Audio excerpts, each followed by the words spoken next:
Hello, welcome back. It's Professor Gray, and it's time for week 11 of our Practical English TOEFL course.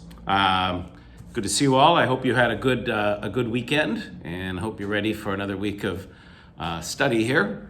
We're kind of turning the corner. We've got 4 more weeks after this week. Our final exams, again, will be in class and during week 15.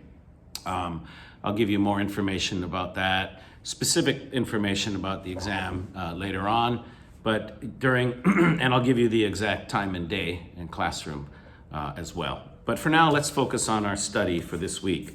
Last week, we began Skill 7, making inferences from stated facts. An inference is something that you must understand that's not clearly stated. We sometimes say reading between the lines, reading the subtle hints, as it were. But really, again, an inference is something that the writer implies, but he or she does not state directly. And we talked about inference words like one of mo means there are others. This is one. Okay, one of the mo, or many of mo means this. There are many, but not all. It implies not all. Okay, another good one that we saw was unusually. If something is unusual, then it's usually different. So it's implying that there's situations that are different. Let's take a look at page 74. Okay, please look at page 74, the golden age of comics. Hangumgi, golden age. I guess very similar expression in Korean. Okay, number 9, A, nothing. Okay, a giveaway premium. The modern comic book, line 2, came about, began, started as a giveaway premium. Remember Wrigley's chewing gum, the premium, the free gift? So if it's a giveaway premium, it's free. So A, it cost nothing, free. Next one, number 10, the comic books, which were printed in bright colors, to promote the sales of a whole range of household products, such as cereal and cleansers. Now, household products means, so everyday, normal product that every house has, something you might buy any day. Like any day you might buy cereal, or cleanser is any kind of soap, cleaning material. Soap for the body, soap for the dishes, soap for the laundry, for cleaning the floors, anything like that. So what are these? These are things you might buy any day, right? Regular, everyday things. Therefore, number 10 is C. Which one is least likely? Soap, yeah, that's pretty much a household item. Cookies, bread, Jewelry, no, that's a specialty item. That's a luxury item. You don't just buy jewelry any day. You buy it for a special occasion, like a wedding or anniversary or something like that. Number 11, the famous funnies. Now you look at number 11, you see the italics, famous funnies. That's the name of a comic book. So a book title is italicized, italics. So they're easy to find. You look and you, where is it? There it is. One line up from the bottom, paragraph 1. The famous funnies comic book marked the first occasion, was the first time that a serialized book of comics was attempted. Cereal here doesn't mean cereal that you eat, in the morning, like granola. No, cereal means series. Okay, a series. So every week, a weekly series, or every month, a monthly series. Published on a regular basis, a regular series. Every month, here's a new book, a serialized book. Daytime soap operas are also called serials because they are a daily show. They're in a series every day. So they are serials, but we usually just call them soap operas. Number 12, Superman. You see, again, the capital S, Superman. It stands out when you scan paragraph 2. Line 3, Superman was introduced in Action Comics in 1938 And Batman was introduced a year later. Superman is 1 year older than Batman. They're both getting up there in their age, aren't they? Anyway, he first appeared in a comic book, Action Comics. 12 is B. And number 13, it is implied that it is surprising. Now, surprising. Another word for surprising or surprisingly is astonishing or astonishingly. That's 3 lines up from the bottom. Astonishingly, surprisingly, there's your synonym connection. By 1945, approximately 160 comic books were being published in the US each month, and 90% of children were said to read them on a regular basis. So much, so fast, so popular. D, they developed so quickly. Now remember, in those days, there weren't a lot of things for children to do like today. We didn't have all the video games and cell phone and apps and even movies weren't that common. They were kind of a rare treat for children, oh, we're going to the movies, wow. So comic books were like, imagine all the things children have today put into one. They were comic books, so naturally they were very, very popular for children back in the golden age. All right, so 13 is D. Good work. The filibuster. Now, to understand the filibuster, it's helpful to understand the United States government system. Okay, we have 2 houses. In Korea, you have a Korean legislative body, like a Congress, and they sit in the building, the congressional building in Yeouido. Okay, that would be the Korean Congress. In the US, Congress has 2 houses. One is called the Senate, and one is called the House of Representatives. The Senate has 100 members. There are 2 from each state. 50 states, 50 times 2 is 100.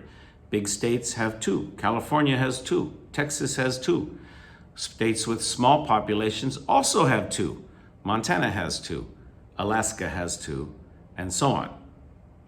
The House of Representatives has 435, and it's proportional. A big state like California has, I believe, 53. Small states like Montana have 1. A minimum 1. Every state has minimum 1. Doesn't matter how small you are, you have 1. But it's interesting that a state like Montana has 1 representative and 2 senators. Okay? This is to create a balance. Well, we're going to study that balance, that compromise, in a lecture very soon, next week or the week after. In the House, you are limited to 10 minutes of talking about if you're debating a law or something.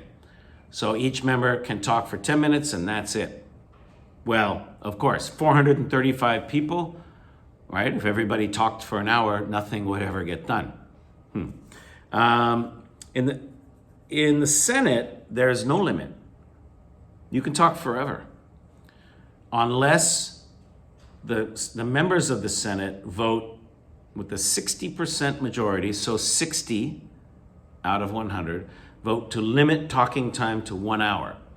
If they limit it, if they vote, 60 or more vote to limit the talking time, then you can only speak for 1 hour. Without that limit, you can speak forever. And that tactic, that strategy is called a filibuster. And it's used to delay a vote, cancel a vote, people give up, they go home, they quit, the vote ends. It's a political strategy used by senators in the US. Okay, number 14 is C. It was in use since the mid-19th century. So from around 1850, they started using the term filibuster, right? But therefore in 1800, they didn't use it yet. Again, it's implied. He doesn't say it wasn't used in 1800. He says it started being used in 1850. Okay, it's an inference. Number 15, a freebooter. I guess it's pronounced booter or maybe boter in Dutch, I don't know, but it means a free boat or, in this case, illegal boat or pirate. So what does a pirate do? A pirate robs passing ships, of course, like Pirates of the Caribbean. Number 16, in its early years, the house, okay, look at paragraph 2 right here. In the earlier history, in its earliest years, filibusters were used in the House and the Senate, but now they are much more part of the culture of the Senate. The House now has rules, okay? There's a good inference word. Now implies not before. It's new, it changed, okay? We now have class starting at 11, means before it didn't start at 11. It started at a different time. Now implies a change. Now they have rules. In other words, 16 is A. In the earlier years, there were no rules. Number 17, a vote of closure would most likely be used to break a filibuster. So a senator can talk forever. That's a filibuster. If you vote 60% against it, that's called a vote of closure, meaning you cannot do a filibuster, meaning you're breaking the opportunity to do a filibuster. 17 is B. 18, paragraph 3 again, B, made it easier, right. In the past, you had to have a 2/3 vote, 66%. Now it's 60% only. 60% is easier to get than 66%. Therefore, B, it made it easier to limit or break a filibuster. And number 19, D, last sentence. It was his hope, Strom Thurmond, it was his hope that this filibuster would rally, bring together, like protest rally, everybody together to demonstrate, opponents of civil rights legislation. So he tried to bring together people against the Civil Rights Act. Opponent means against, anti something. Here, anti-Civil Rights Act. D, number 19 is D. All right, how are we doing? Questions? Always ask. Some of you are asking some very good questions. Those of you who send questions in the emails, thank you.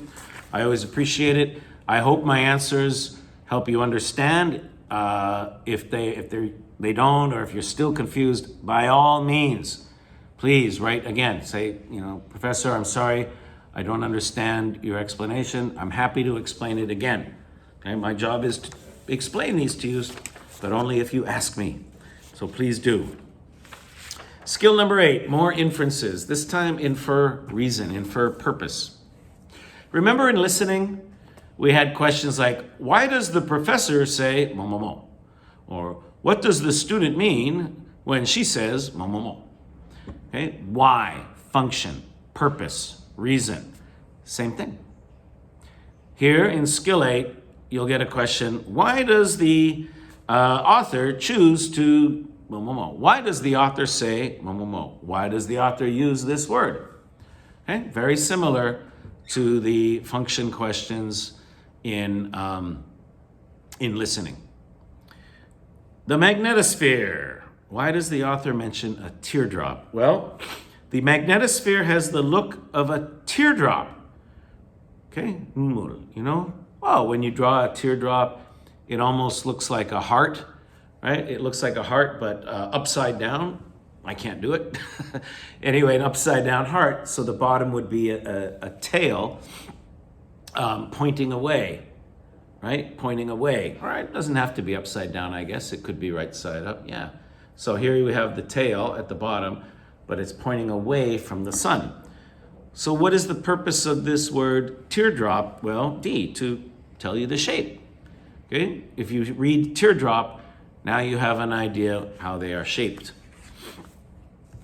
The author mentions Mercury, Venus, and Mars. Why? Well, Earth has a relatively strong magnetic field, at least in comparison to the other inner planets. Inner, inside, close.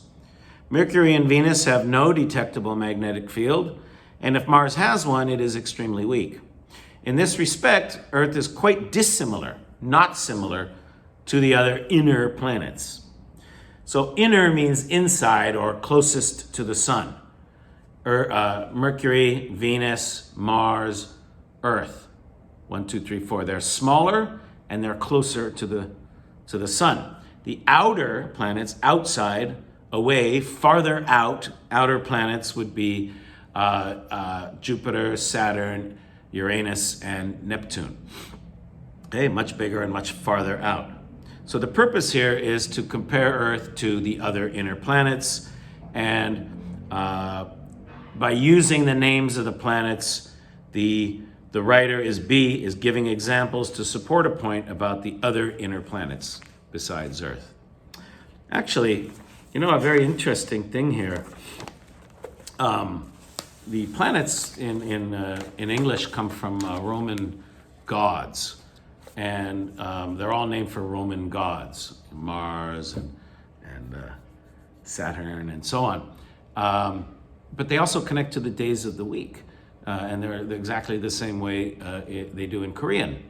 And English is different, but in Latin, okay, the Roman gods, of course, comes from Latin language spoken in ancient Rome. And so today's Latin languages like Italian, Spanish, and French, the base of their language comes from Latin. And so, for example, their word in French for Tuesday is mardi, and in Spanish it's martes. Mardi, martes, Mars, just like in Korean Tuesday. Hwayuil, Hwasong. Right? Friday in Spanish is viernes. In French, it's vendredi, viernes, vendredi, Venus. Okay, Friday connects to Venus. Same in Korean. Saturday, Saturn, Saturday, Toyuil, Tosang, and so on. Very interesting.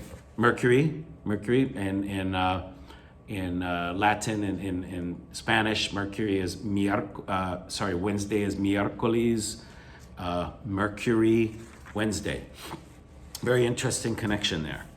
All right, as always, please read the introduction and do these exercises again on your own. I go through them with you, but then I expect you to look at them more closely. It's better for you. You'll understand the skill much better. Read that shaded box. That's really essential. Go over it, and then you can begin to do the study. All right, but we're going to do a few together. You can do that on your own, but I'm going to go over the first 3 passages with you here. So the first one is called xerography. Now, Xerox was the name of the first company to create a photocopying machine. So when I was a kid, we used the word Xerox to mean copy, like boksa, right? I'm going to Xerox this paper on a Xerox machine. And that's because the company was called Xerox, because the process is xerography. Go ahead and read this, passage 1, and answer 1, 2, 3, and 4. Okay? Try to finish in 5 or 6 minutes, but if you need more time, you can take a little more time. Go ahead.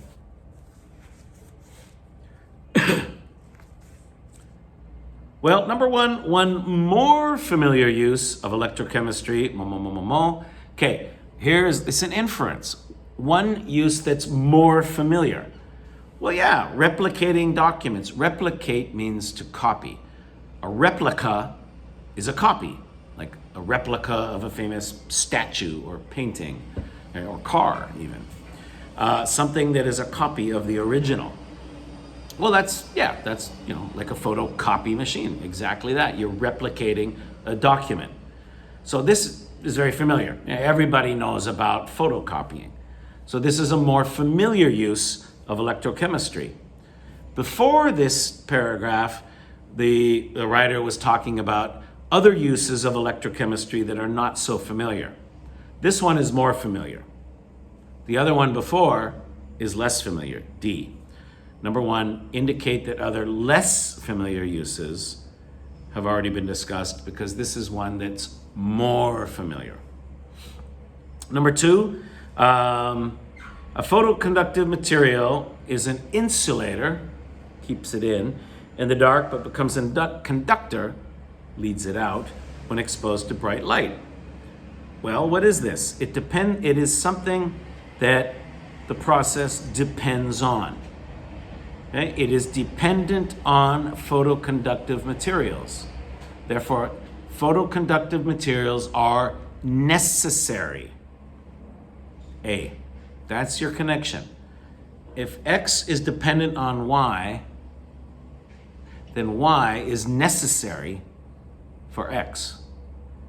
It gives an explanation of a property that is necessary for xerography, necessary for copying. That's why you see that bright light flash when you photocopy something. Number 3, the author places the phrase small grains to which dry ink adheres. Remember 3M, Post-it notes, a weak adhesive? And I said adhesive means something that sticks or bonds, like glue, tape, and cement, and so on. Well, here again, adhere to means to stick to. So the dry ink sticks to something, the paper, hers. What is this? Talking about toner. Okay, the parentheses after the word toner means this is an explanation or definition of the word before them. Toner, in parentheses. Okay, toner plus explanation or definition, C. Further detailed information explaining, defining toner in parentheses. And number 4, a laser printer, C, another example of xerography. Xerography is copying, making a copy. Photocopying is one example, laser printer is another. They are very similar in many ways, but they are not the same. They use a different process, but the result is basically the same. So laser printer is a copier, photocopier is a copier. They're both examples of xerography. Next passage, demographic change. Now, DEMO means people, like democracy, okay? Government of the people. Demographic means graph, numbers, statistics about demo, people. People statistics. How many people in Korea are older than 60? I don't know. But anyway, that's demographics. That's a demographic statistic. How many people in Korea live in big cities? Okay, demographic statistic. Okay? Governments need these numbers to make plans and laws. They need demographic statistics. All right, go ahead and read this passage, number 2, and please notice there's one question on the next page, page 80, question 9. It's kind of interesting, a whole page with one question. But anyway, read the story and answer 5, 6, 7, 8, turn the page, 9, and then come back. Go ahead.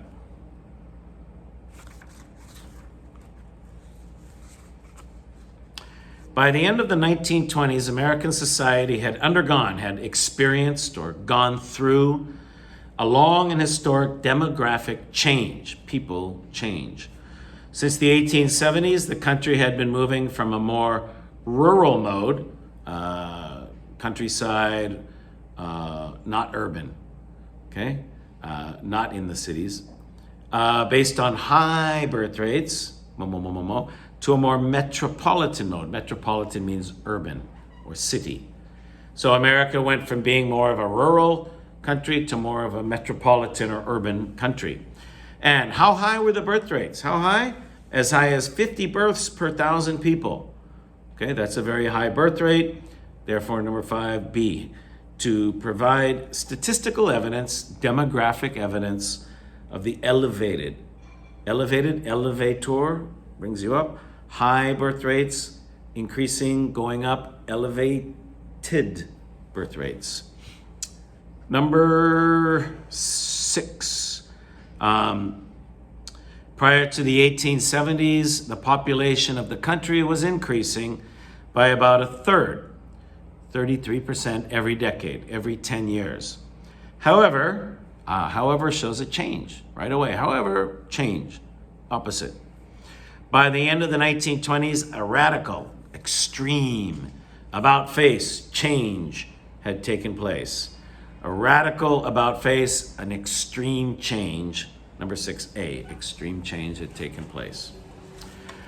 There's no questions in paragraph 2, but I should say in line 2, the trend during this era, what generally happened, was more pronounced in urban areas, more pronounced, more noticeable, bigger, easier to see, more obvious in in urban areas. Paragraph 3, number 7, at the same time, the death rate 2 was falling. The death rate 2 also, TOO and also 2D. A second factor, another factor. Factor 1, and the death rate 2 was falling. Another factor in this demographic change, D. Number 8, better medical care. As doctors and hospitals were more readily available, easier to get to, more common, more of them, more doctors, more hospitals everywhere. Sure, that leads to better health. And so this is a better health, better medical care. Number 8, D. A little strange. It is an example of a factor that contributed to the improved death rate. Remember now, death rate improved, went up? No, death rate went down. The death rate 2 also was falling. But in this case, of course, falling down means improvement. Normally we think improvement means going up, but this is death rate. Okay, so death rate improving means going down, not going up. Number 8 is D. The last one is really a inference here. Most likely means probably. This is a factor. Most likely, or as a result, means C. Other factors may have contributed. This is most likely a factor, implies clearly it's not the only factor. It's probably one, but there probably are others too, or likely that there are others. Other factors may have contributed. C. Number 9, C. How are we doing so far? Good, I hope. Again, questions, please ask. One more. Let's do one more together. The Hubble telescope. Telescope is Mangwangyang. Tele means far, like television, telegram. Telescope. Scope means to see. So to see something far away, we use a telescope. Go ahead and read the Hubble telescope and answer questions 10 through 14. 5 questions. Okay, go ahead.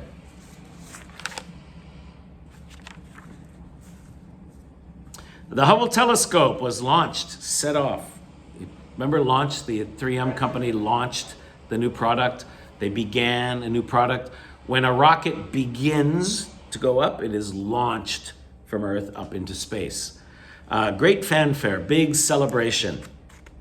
In 1990, although there are many powerful telescopes at various locations on Earth, the Hubble telescope was expected to be able to provide considerably better information. So it was special, it was different, it was better. Number 10, B. It was very different, better, more informative, more helpful than other existing telescopes. Number 11, in essence. Essence means like basic life, or the bringing things down, like an essential oil, right? The very basic ingredient of something is the essential part of it. So number 11, really the key word in essence means basically. Basically, or in a more simpler way, an easier way to understand. You know, a teacher, a scientist, professors, they might say something and it's very confusing. It's very scientific sounding. Does that happen? You listen and you kind of go, gee, a lot of words I don't know there. What does that mean? And then the professor or the scientist might say, well, basically, or essentially, or in essence, It means they're telling you the same thing, but in easier words. So people like us, we can understand easily without all these technical scientific terms. Number 11, A, a simplified description of a previously stated situation. So they previously stated something in big fancy words. Now they're repeating it in a simpler way. In essence, mo mo mo mo mo. Essentially, mo mo mo. Basically, mo mo mo. All three of those are common in English. Number 12, unfortunately, means something negative. D, the high expectations were not initially met. Not at the beginning. There was a problem. High expectations, big hopes. At the beginning, initially, something went wrong. They didn't meet the expectations. People were disappointed. Something didn't work. 13, a simple checkbook balancing error is just an everyday error. Some mistake everybody could make every day. D. Okay, a checkbook is like a 통장. Okay, in the old days, we wrote a check. Now we use a debit card, and you would have a book, a 통장, where you would write by hand. You know, $100 check minus 100, and you know we all make little mistakes. Plus 100. I wrote plus 100. I should have written minus 100. Just a simple everyday error. We all make little mistakes every day, and that's a simple checkbook balancing error. Basic, everyday human mistake. D. Number 14, millions of miles. A, huge effect. In English, when we say millions, we usually don't mean millions. We usually mean lots and lots and lots. Emphasizing lots.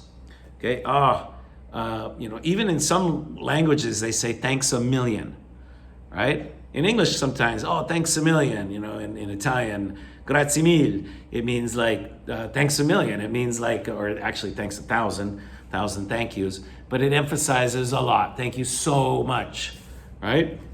And millions of miles means it was a huge effect, and it reinforces that idea. Okay, that's all for the Hubble telescope, and that's all for reading this week. I want you to do 2 passages for homework. Passage 4, territoriality. All right, territoriality. Interesting. Territory means land. So what is this? I don't know. Read it and find out. And Ella Deloria, reading exercise, the first review passage, and then stop. So page 82, passage 4, then page 83, 84, 85, and 86, and then stop. The second review exercise starts on page 87. We're going to do that together. I want to do that with you, sort of like a test situation in class, but of course on the video lecture.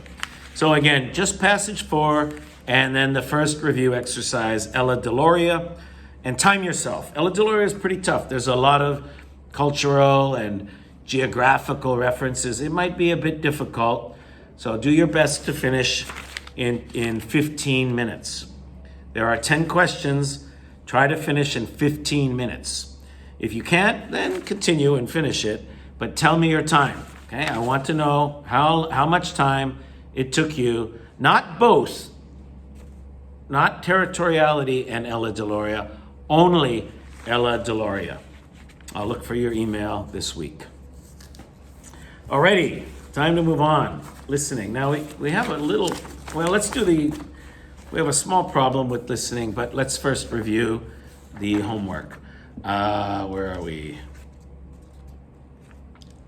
Page number 158. 158. Beck Oshipa. Zoology, hibernation. Now, of course, you can look at the scripts on page 592 and refer to the script. You can listen again. It's really however you want to do it, but I'm going to go over the answers and explain them.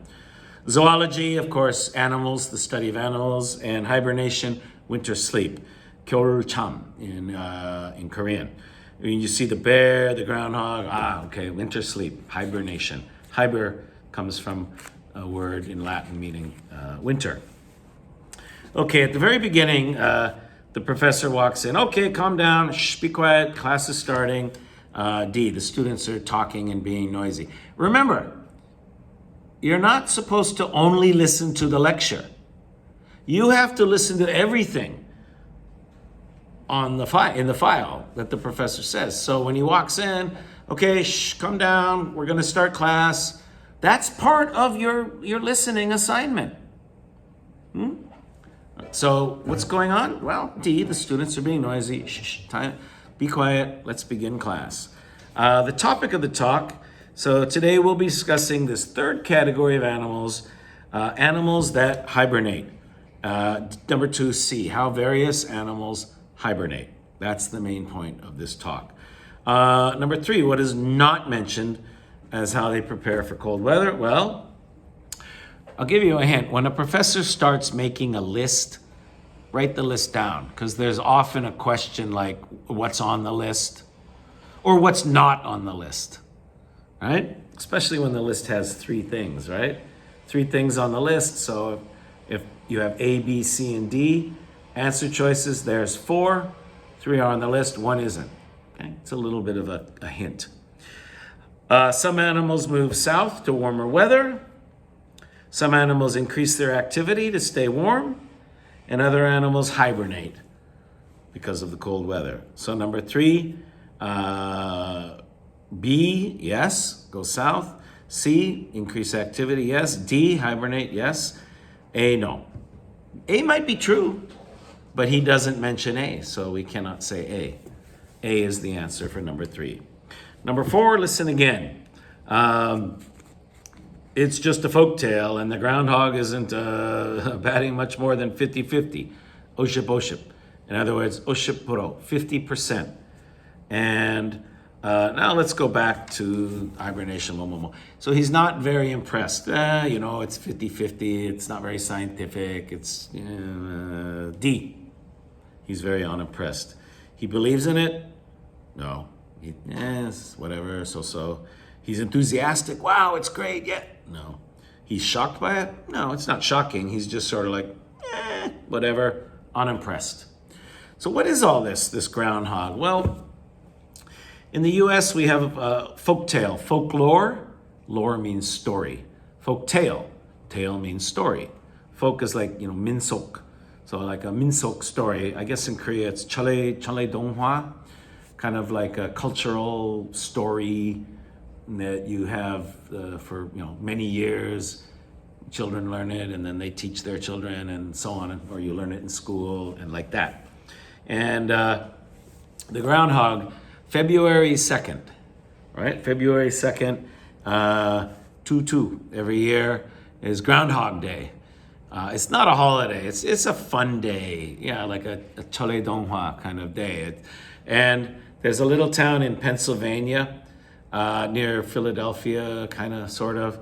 And a little groundhog comes out of its hole, and they have TV cameras, and they watch him, and it's on the news, every city, every town in America. And if the squirrel comes out and he sees his shadow, he gets scared and he scurries back. It's not squirrel, the groundhog scurries back into his hole, his burrow. Burrow is the hole that these animals live in. A groundhog is like a squirrel or a rat, even. It's a prairie dog. They live in holes in the ground, they come out, and then they scurry back into their hole. Well, then if he scurries back into his hole, that means we have 6 more weeks of winter. But if he comes out and he stays out and walks around, winter is over. He's not scared. Yay. Now, of course, this is not science. It's not scientific. It's not supposed to be. It's a fun little cultural folk tale, but we all love it. Everybody watches it. And as the professor says, the squirrel is like oship, oship. 50% of the time he's right. I keep saying squirrel, sorry, groundhog. 50% of the time the groundhog is right, and 50% of the time the groundhog is wrong. As you see, it looks a little bit like a squirrel, but it's a groundhog. It's similar, but not the same. Okay, anyway, that's just a folk tale. That's just a fun thing, a cultural thing in the United States. But if you're in America on February 2nd, You turn on the news, they'll talk about this groundhog and Groundhog Day. Number 5, not a good hibernator, a bear. A bear is not good like groundhogs, squirrels, and bats, D. Number 6 is B. The answer key says C, but no. Number 6 is B. He says, oh, that's a good question, Tom. One that I'm a little late in clarifying. Clarifying means making clear, answering, explaining. And so the professor says, oh, I should have explained that earlier. I should have made that clear. I should have discussed that or defined that earlier. Number 6, B, not C, B. Number 7, B and D, body temperature and heart rate decrease, okay, B and D. And number 8, the area around the heart. Now, of course, the area around the heart is C, the chest is nearest the heart, as we know. All right, there you have it. Groundhogs, Groundhog Day, bears, hibernation, very interesting topic, I think. Alrighty, let's move on. Now, skill 5, understanding the organization. There are 2 basic organization questions. One is just simply, how is the passage organized? Okay, and the answer is the way, the manner. Is it steps in a process? Step 1, step 2, step 3. Is it geographical? In Europe, mo mo mo. In Asia, mo mo mo. Is it from best to worst, most popular to least popular, north to south, south to north? How is the information organized? Then, if you look at page 161, 2, and 3, you see these charts. Those are the other types of questions. Matching, checking a list, and so on. Now, I have to warn you, we had some problems with the files, and the files for the next couple of passages, you hear the passages just fine, but the files are not, they don't match. For example, with the introduction here, there's 3 questions and they're not the same. So what I want you to do, listen to the passage, the example, geography, rivers, listen to it, and then you can you don't need to listen to the questions. Just answer 1, 2, 3, 4, and 5 by reading it and looking at the passage. That's fine. Okay, again, there's some problems here. So listen to the passage and then answer by reading 1, 2, 3, 4, and 5. So go ahead and do that and then come back and then I'll answer them for you. Go ahead. Number 1, it's organized. D, features of major rivers. He talks about Nile River in Africa, Amazon River in South America, Yangtze River in China, and the Mississippi River in the United States. 4 continents, 4 major rivers, and he gives information about each river. D. Number 2, okay, notice the capital letters. The Africa River. That means the name of a river. There's no river called the Africa River. There's a river in Africa, the Nile, but there's no river called the Africa River, so no. The Amazon River, yes, that's the name of a river. The Amazon River is the longest river in South America. The China River, no, there's no river called the China River. There's a river in China called the Yangtze that he talks about. The Mississippi River, yes, that's in the United States. That's the name. No, yes, no, yes. Number 3, pretty easy one here. The longest river in the Americas is the Amazon.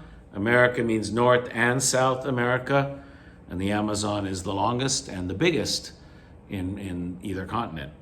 The longest river in Asia is the Yangtze, and the longest river in Africa is the Nile. Amazon is the Americas, Yangtze is Asia, the Nile is Africa. Number 4, very easy. River in Asia, river in Africa, river in South America. And number 5, the longest to the shortest. The longest is the Nile. The next longest is the Amazon. Nile is longer, but Amazon is bigger and has more water. Number 3, the Yangtze, and number 4, the Mississippi. Nile, Amazon, Yangtze, Mississippi. 1, 2, 3, 4. Okay, now practice. I gave you the listening files for tropism. It's very, very, very easy, but you can listen if you want. It's optional.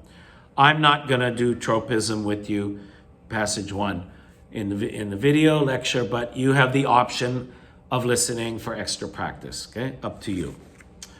Passage 2, archaeology, fossils. Okay, we're gonna do this one in class. Go ahead and listen to passage 2, archaeology, fossils, and answer number 4, 5, and 6. Then come back and I will tell you the answers or go over the answers with you. Archaeology, again, it's when you dig in the ground and you study what's in the ground. I think it's gogohak. And fossils are called hwasok in Korean. Go ahead, good luck. I'll see you when you come back.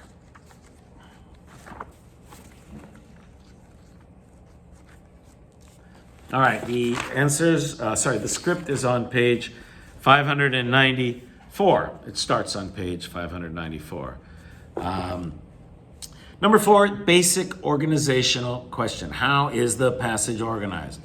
Well, he's giving you a process, steps in a process A.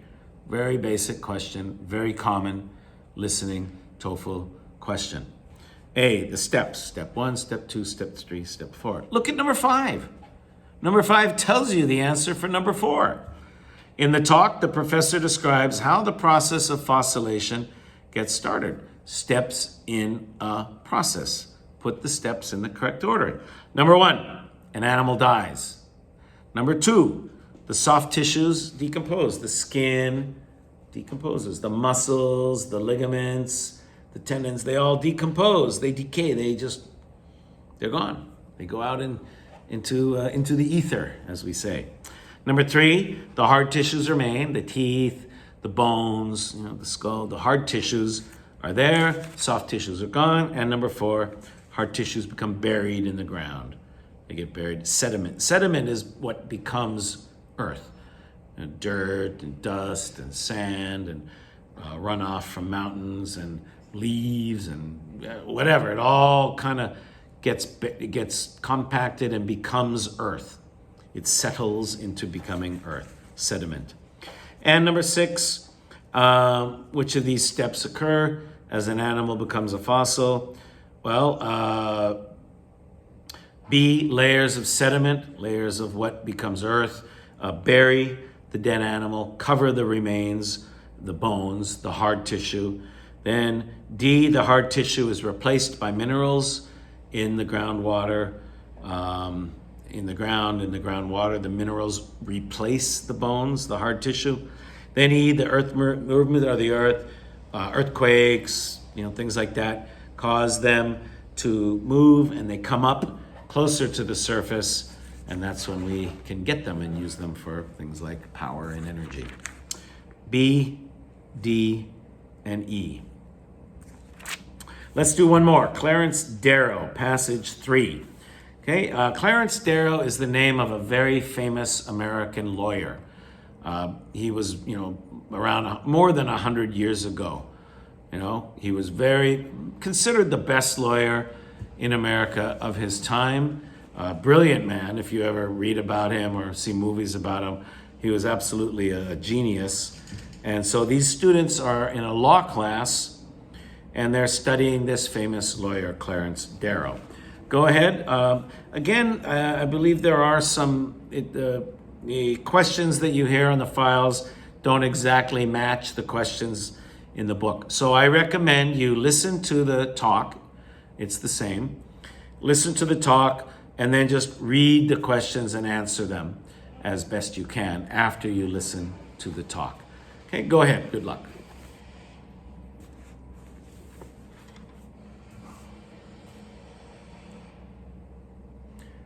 Okay, Clarence Darrow, how is the discussion organized? By time. One of the most common ways to organize a talk is by time. right? In 1900, mo, mo, mo. In 1920, mo, mo, mo. In 1940, mo, mo, mo. Chronological order, D. Chrono means time. Chronological, in order of time. Chrono, like synchronized swimming, when they swim at the same time together. Syn, together. Chrono, time. Synchronized, same time together. Number 8, railroad strike is the Debs case. Evolution in the classroom, evolving from apes, Scopes case. And murder trial, Loeb Leopold. Railroad strike, Debs. Evolution, Scopes. Murder trial, Loeb Leopold. Number 9, railroad strike, yes. Accident in a coal mine, no. Okay, no, it wasn't an accident. It was a coal strike. Murder, yes. Evolution, yes. So number 9, yes, no, yes, yes. And number 10, in chronological order. First, he defended the railway union president. Number 1, defended railway union president. Next, chronologically, number 2, arbitrated a coal strike. Arbitrate is when you're in the middle. We have one side and the other side. They are fighting, and I'm in the middle. I'm trying to bring them together. A bit like a referee, I guess. So you arbitrate. You're fair in the middle, trying to help settle the argument. Number 3, he defended the murders of a teenager. That's the Loeb Leopold case. And number 4, the monkey trial, the Scopes case. So 1, defended railway union president. 2, arbitrated a coal strike. 3, defended the murderers. 4, monkey trial. 1, 2, 3, 4. Chronological order. Homework. Passage 4, that's it, just one passage. Not a lot of homework this week, you're lucky. Physiology means studying human body. This is what doctors, students who want to be doctors study physiology. It's like medicine. It's basically study of human body, which is of course medicine, learning how to be a doctor. Fractures, what are fractures?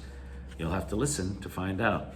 So just do passage 4 and answer it. Stop there, because next week I'm going to begin skill 6 with you in the actual video lecture. So 1 listening passage for homework, 1 reading passage, and 1 reading review passage that you must tell me your time for in the email. I'll look for your email this week. Be sure to email me by Thursday at 5 p.m. Have a good week. Good luck with the work, everyone. And we'll talk to you very soon. I guess we'll see you all in next week's video lecture. Take care, everyone. Bye-bye.